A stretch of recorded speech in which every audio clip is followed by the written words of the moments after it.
Buenos días, siendo las 9:45 de la mañana del día de hoy, 4 de marzo del año 2014.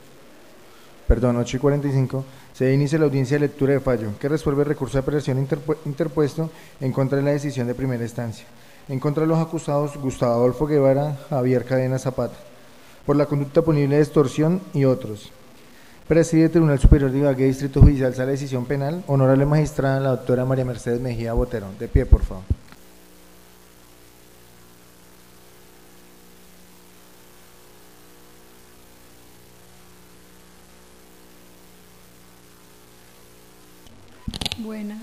Buenos días, se sientan por favor. Damos curso a la audiencia programada para la mañana de hoy a efecto de dar a conocer la decisión adoptada por la Sala conforme al recurso de apelación interpuesto por Javier Jaramillo Gaviria,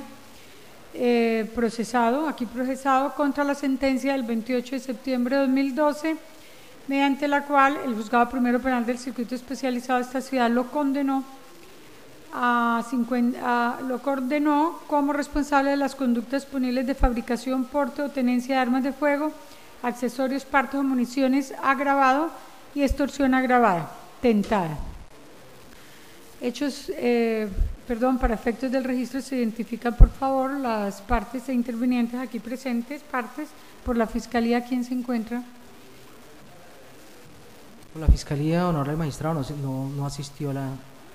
fiscal. Perdón, caso representa en este momento. Señor representante de víctimas, mi nombre es Juan José Mesa Puentes, identificado con cédula de ciudadanía, número 93-337-042 de Ibagué, con tarjeta profesional número 133-147 del Consejo Superior de la Judicatura. Gracias, señor defensor. Gracias, honorable magistrada. Por la defensa está el defensor público Guillermo León Corrales Ramírez, escrito de la Defensoría del Pueblo Regional Tolima, quien se identifica con la cédula 2356308 Ortega, tarjeta profesional 34929 del Consejo Superior de la Judicatura. Notificaciones y comunicaciones, La Manzana 10 Caja 7, Varsovia 1, teléfono 311-823-1987. Los acusados se identifican, por favor. Buenos días, mi nombre es Javier Jaramillo Gaviria,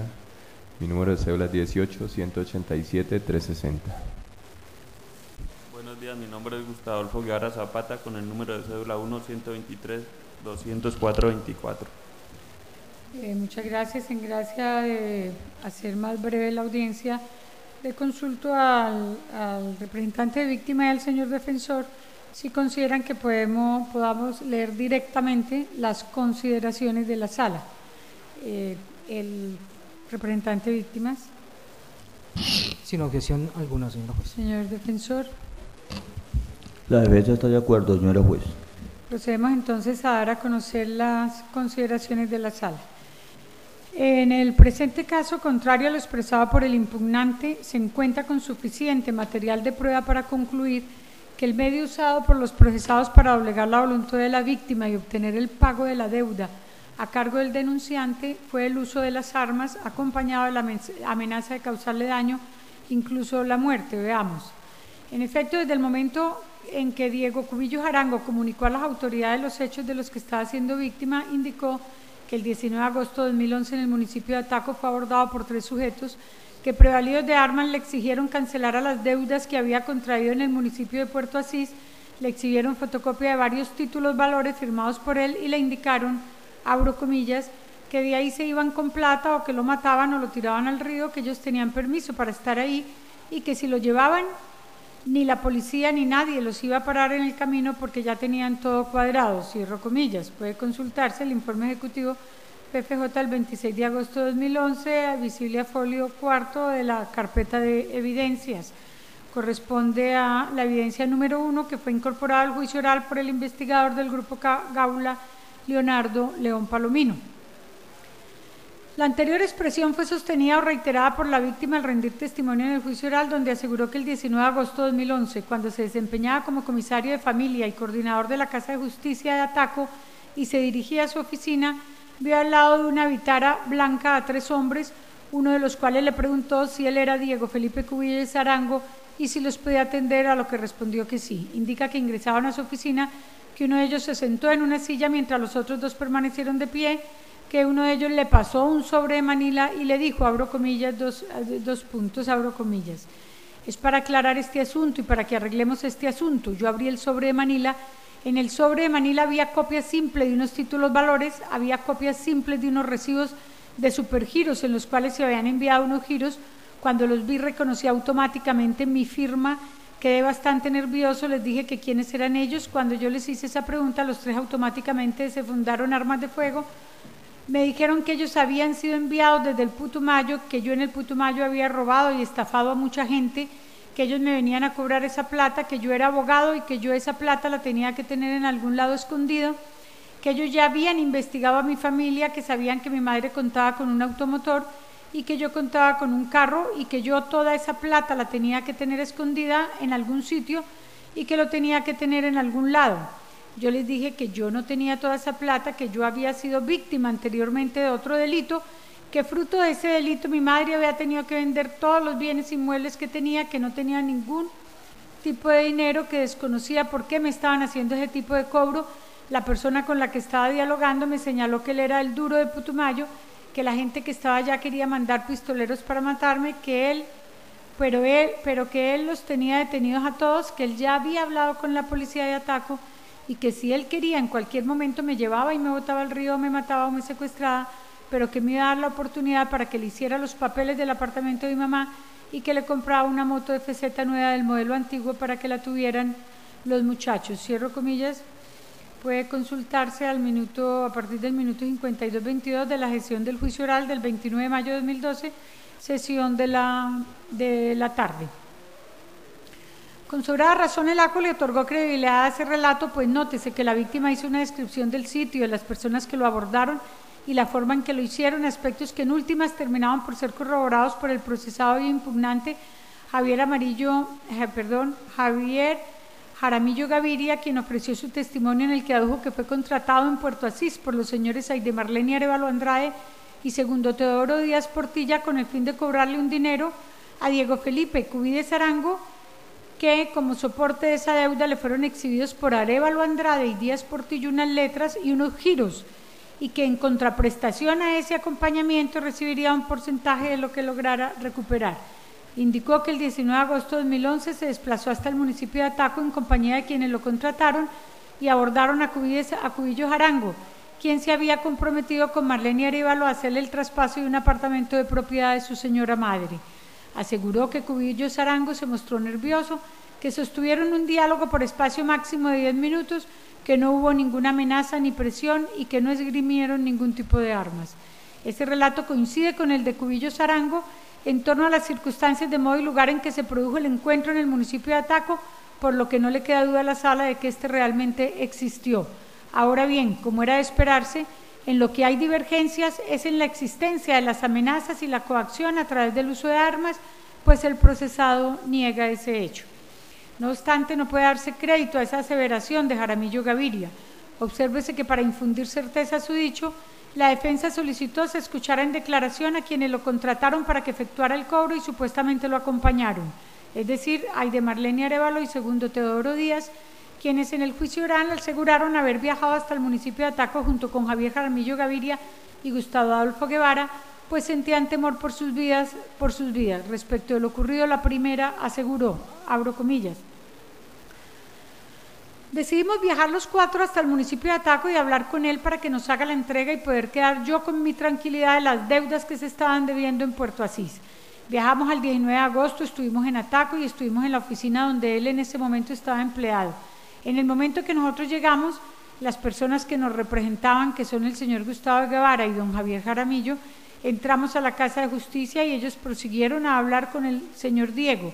Él no sabemos si nos miró o no porque nos quedamos afuera en los cubículos. En el momento que nos observó, no sabemos, se asustó muchísimo, nos ignoró y se sintió temeroso porque él sabe que nos ha hecho mucho daño y el que la debe la teme. Entonces prosiguieron ellos a decirle que por favor, que ellos iban a recibir ese apartamento, lo trataron muy bien, nunca hubo ninguna falta de respeto por ninguna de las dos partes.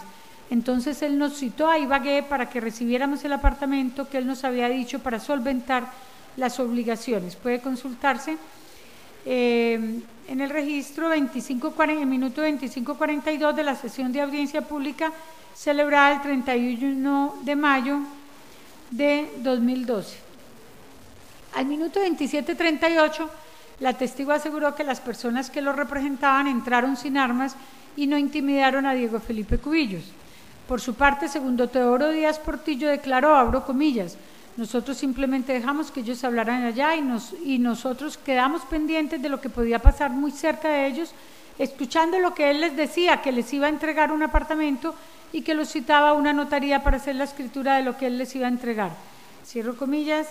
puede consultarse a la hora 01:37 minutos 13 segundos de grabación de la sesión de audiencia pública celebrada el 31 de mayo de 2012.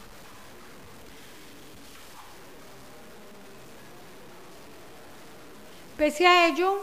no es posible otorgar credibilidad a sus dichos si en cuenta se tiene que resultan abiertamente contrarios a lo que había asegurado con anterioridad. Veamos. Aide Marlene Arévalo presentó denuncia en contra de Diego Felipe Cubillos Arango, en la que bajo la grada del juramento dijo lo siguiente, abro comillas, a principio del mes de agosto del presente año me enteré por medio de una de las víctimas de las estafas que el señor Diego Cubillos trabajaba en Ataco, Tolima. Nosotros, las víctimas, nos pusimos de acuerdo para que el señor Gustavo se trasladara hasta el Tolima y nos representara, ya que no podíamos ir hasta allá debido a la situación económica en la que nos encontrábamos. Le dimos copias de las letras de cambio de todas las personas para que nos representara ante Diego y les cancelara el dinero de las personas víctimas de estafas. El señor Gustavo viajó hasta Ataco, Tolima, donde Diego aceptó que él les debía la plata, que estaba dispuesto a pagarla, pero pactaron una fecha. Cuando el señor Gustavo y otro acompañante cumplieron la cita puesta en Ibagué, fueron capturados. Cierro comillas, puede consultarse la denuncia correspondiente a la evidencia número 8 y aparece a folio 69-71 de la carpeta de evidencias. En el mismo sentido aparece la entrevista que el 20 de octubre de 2011 ofreció segundo Teodoro Díaz Portilla al investigador del Grupo Gábula de Puerto Asís, Edwin Andrés Beltrán Tibocha, que fue introducida al juicio oral y en la que aseguró, abro comillas, la señora Marlene me comentó que el señor Diego Felipe Cubillos la había llamado para decirle que para reintegrarle parte del dinero le iba a entregar un apartamento. Cuando ella me comenta eso, le manifesté que había que tener cuidado, de pronto vaya a hacer una mala jugada que le quisiera hacer a ella, pero fue así que de todas maneras, para que ella no fuera personalmente, ella nos presentó unos amigos para que fueran hasta el lugar donde la había notificado para que lo recibiera. Cierro comillas, puede consultarse la entrevista correspondiente a la evidencia número 9, aparece a folio 74 al 76 de la carpeta de evidencias. Indica lo anterior que Aide Marlene Arévalo y segundo Teodoro Díaz Portilla no se desplazaron hasta el municipio de Ataco el 19 de agosto de 2011 y en consecuencia no pueden dar fe de los términos en que se desarrolló el encuentro entre Felipe Cubillos Arango, Javier Jaramillo Gaviria y Gustavo Adolfo Guevara Zapata, lo que denota en las manifestaciones que hicieron al interior del juicio oral un claro interés en beneficiar a los procesados cuando aseguraron haber estado en el municipio de Ataco y ser testigos de los términos afables en que supuestamente se habría desarrollado el encuentro. Tampoco la señora Mireya Tovar, quien para la época se desempeñaba como secretaria del señor Diego Felipe Cubillos, podía dar fe de lo que ocurrió en esa reunión, pues según indicó en el juicio oral, ella no estaba ubicada frente a la puerta de entrada, razón por la que no recuerda haber visto ingresar a alguien o haber percibido algo sospechoso. En ese orden, para la sala es indiscutible que Aide Marlene Arévalo Andrade y segundo Teodoro Díaz Portilla no acompañaron a los aquí procesados el 19 de agosto, procesados el 19 de agosto de 2011. Obsérvese además que en el juicio oral aquellos aseguraron que la señora Mireya Tovar, a quienes manifestaron haber visto, era una mujer blanca, joven, sin que recordaran más datos, cuando por el contrario, a petición de la Fiscalía, la dejó expresa constancia de tratarse dicha señora de una mujer morena, bien morena, según ella misma lo refirió, de clara ascendencia indígena, rasgo que no sería fácil de olvidar, razones que llevan a descartar en ese aspecto sus manifestaciones. Tampoco es cierto que las versiones de Diego Felipe Cubillos en torno a las clases de armas que fueron esgrimidas resulten contradictorias, pues tanto en la denuncia como en el juicio oral aseguró que se trató de pistolas. En la primera manifestó, abro comillas, estas personas le mostraban sus armas de fuego y le dijeron que venían a arreglar ese tema y en ese mismo instante sacaron los tres las armas, las cuales eran pistolas, cierro comillas. Sobre este punto en el juicio oral declaró, abro comillas, eran armas de fuego, eran pistolas, no sé el calibre, cierro comillas. Cuando el defensor le solicitó explicara de dónde provenía su conocimiento en armas, explicó, abro comillas, soy abogado, en 7º semestre nos dieron clase de medicina legal y vimos las diferencias de dichas armas como comisario de familia, hice operativos con la Policía de Infancia y Adolescencia de Ataco, los cuales siempre estaban armados. Cierro comillas, puede consultarse. Este registro a partir de las 01 horas 08 minutos 39 segundos de grabación de la audiencia de juicio oral del 29 de mayo de 2012. En consecuencia, ante el evidente cúmulo de contradicciones que se evidencian los testigos de la defensa, no pueden menos que restárseles credibilidad cuando aseguran que acompañaron a los procesados a realizar el cobro de la deuda y en cambio otorgar plena eficacia a la versión de la víctima en torno a las circunstancias en que se ejerció dicho cobro, pues, como ya advertimos, encuentra respaldo en el restante material probatorio llegado al juicio oral. En este orden no cabe duda a la sala que para exigir el pago de una obligación dineraria, Javier Jaramillo Gaviria y Gustavo Adolfo Guevara exhibieron armas y lanzaron amenazas a Diego Felipe Cubides Arango, hechos que tenían la capacidad de viciar su consentimiento. Así lo concluyó el acto cuando, a más de exponer las razones por las que le mereció credibilidad el testimonio del ofendido y de los policiales que participaron en la captura de los procesados, tuvo en cuenta el registro de llamadas bidireccionales existentes entre los celulares a ellos incautados y el de la víctima, así como los indicios de presencia y huellas materiales, medios de convicción con los que se constata la veracidad de los hechos denunciados por Cubilles Arangos. Ahora bien, en lo que sí le asiste razón al impugnante es en que erró el acuo al considerar que la conducta de Javier Jaramillo Gaviria y Gustavo Adolfo Guevara Zapata se subsume en el tipo penal de extorsión, pues si, como lo dio por probado, el objetivo de la exigencia era para recuperar el dinero que debía Cubillos Arango, la conducta punible que se estructura no es otra que la de constreñimiento ilegal. Dijo así el acuo, abro comillas, Diego Felipe Cubilles Arango mencionó que efectivamente recibió una visita de 3 sujetos, entre ellos las 2 personas acusadas,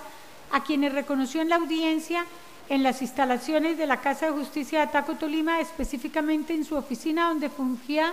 como comisario de familia y coordinador de la Casa de Justicia de dicho municipio. Allí en ese encuentro le fue presentado copia simple de títulos valores de los cuales reconoció su firma y luego fue amedrentado con armas de fuego que habían venido del Putumayo y que venían a cobrar ese dinero. Cierro comillas, puede consultarse en el folio 167 de la carpeta del juicio. Aseguró, abro comillas, por su parte, aseguró el acuo, continúa el acuo diciendo, por su parte, las declaraciones ofrecidas por la defensa de los señores Aide Marlene Arévalo Andrade y segundo Teodoro Díaz Portilla revelaron que fueron ellos quienes buscaron a los 2 acusados a que los representaran ante el señor Diego Felipe Cubillos con el objetivo de recuperar el dinero que éste les adeudaba con base en unos títulos, valores, letras de cambio que poseían. A cambio de tal tarea, los acusados recibirían un porcentaje, cierro comillas. Concluyó el acuo que la víctima, abro comillas, fue abordado por varios sujetos y que por vías ilícitas se les exigió el pago de ciertas acreencias civiles, cierro comillas. Puede consultarse folio 161 de la carpeta de juicio oral. Concluyó el acuo que la víctima fue abordada por varios sujetos y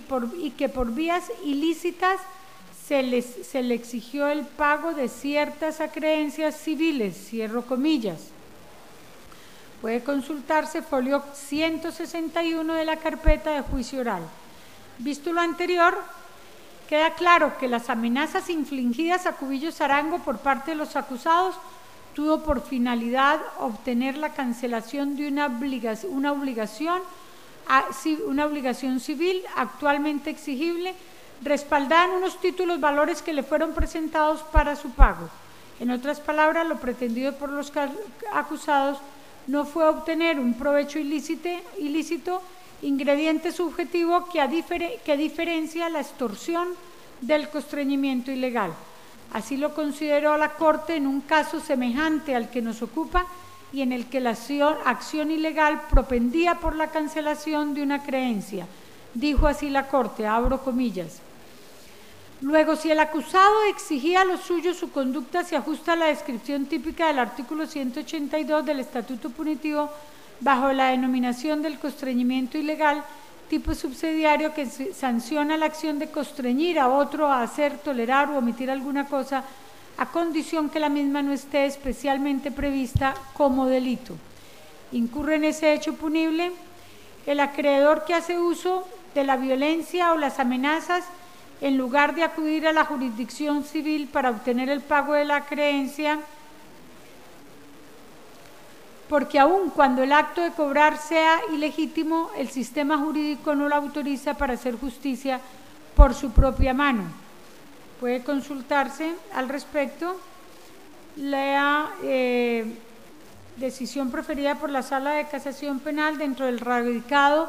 37.442 del 18 de diciembre de 2013, siendo magistrado ponente Luis Guillermo Salazar Otero.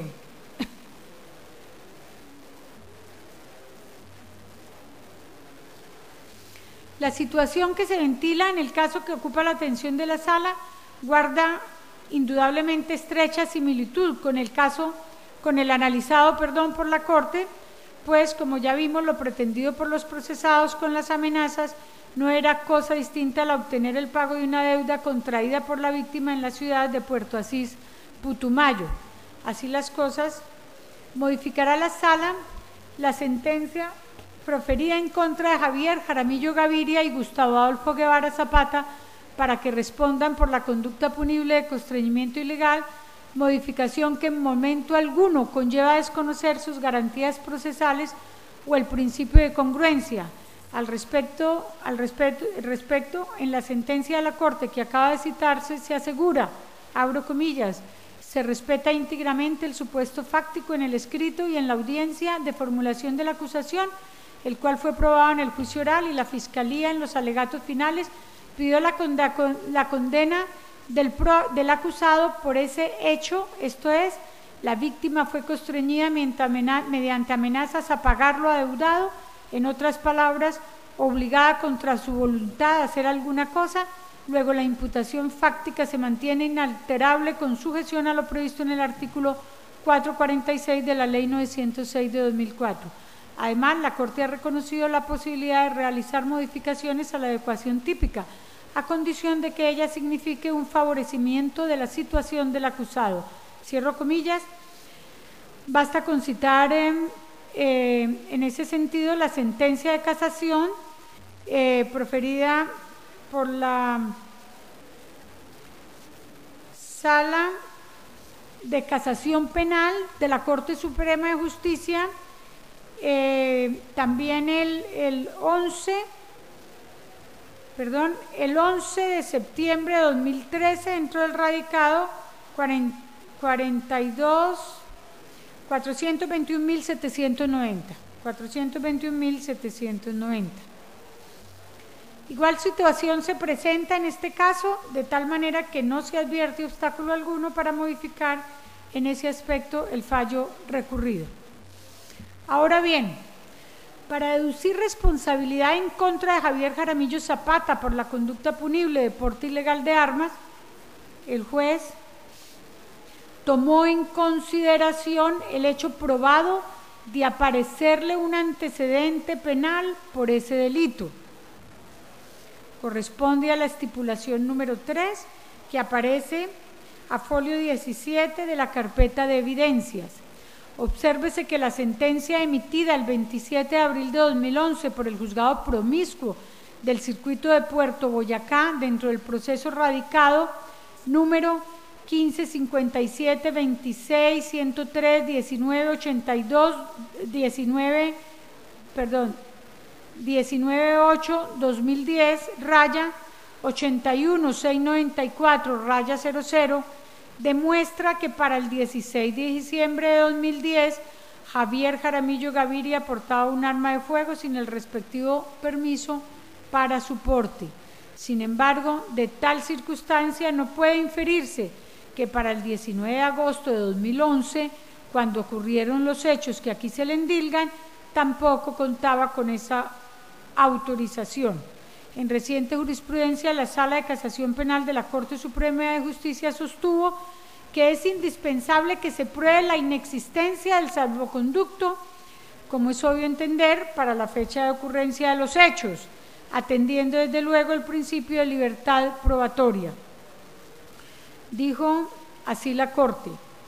su demostración, abro comillas, su demostración no es suficiente con elementos de persuasión relacionados con la mera posesión, tenencia o porte del arma de fuego o de la munición, sino que para ello es necesario partir de datos o hechos de naturaleza objetiva emanados de los medios de conocimiento recaudados durante la audiencia de juicio oral, incluso estipulación de las partes en ese sentido, que permita concluir de manera razonable y fundada que la posesión o tenencia del arma o munición adolece del amparo jurídico. Agrega la Corte que en el evento en que no se cuente con la circunstancia como fundamento fáctico para declarar la ocurrencia del ingrediente objetivo del tipo sin permiso de autoridad competente, esta no se puede presumir argumentativamente porque se desconocería el mandato legal por el cual se impone la carga de la prueba en el órgano de persecución penal, y en donde se pretenda superar esta exigencia mediante la proposición de una máxima empírica sin soporte probatorio para el enunciado fáctico, esencia de acreditación, se incurre en la transgresión de la presunción de inocencia si por ese camino se declara demostrado un elemento relevante para la configuración del hecho punible. Es claro que en el asunto que ahora ocupa la atención de la Corte, los jueces de instancia consideraron demostrado el supuesto sin permiso de autoridad competente de componente del artículo 365 del Código Penal a partir de una motivación insuficiente y diametralmente opuesta al deber ser del derecho a la presunción de inocencia, a partir de la deducción cimentada en que, abro comillas, toda vez que al fin y al cabo con la misma se consumó el delito contra la vida, aunado que el acusado nunca llegó el respectivo permiso de autoridad competente, cierro comillas. Continúa la Corte. Del discernimiento del fallo se entiende, pues no se precisa de esa manera que parte de una regla de la experiencia que carece de generalidad y universalidad, conforme a la cual quien causa el deceso de una persona con un arma de fuego y no allega a la investigación penal la licencia expedida para su porte es porque parece de ella la llevaba sin permiso de autoridad competente, cierro comillas. Puede consultarse la sentencia proferida por la Corte el 7 de noviembre de 2012, dentro del radicado 36.578, siendo magistrado ponente el doctor Javier Zapata Ortiz. Puede consultarse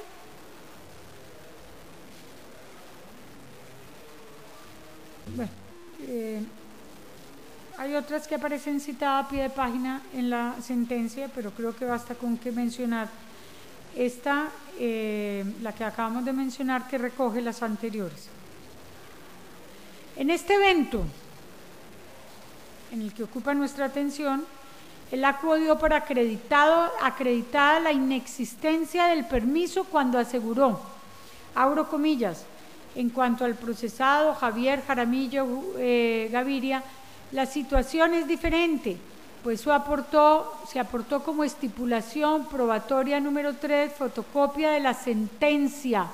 dictada el 27 de abril de 2011 por el Juzgado Promiscuo del Circuito de Puerto Boyacá,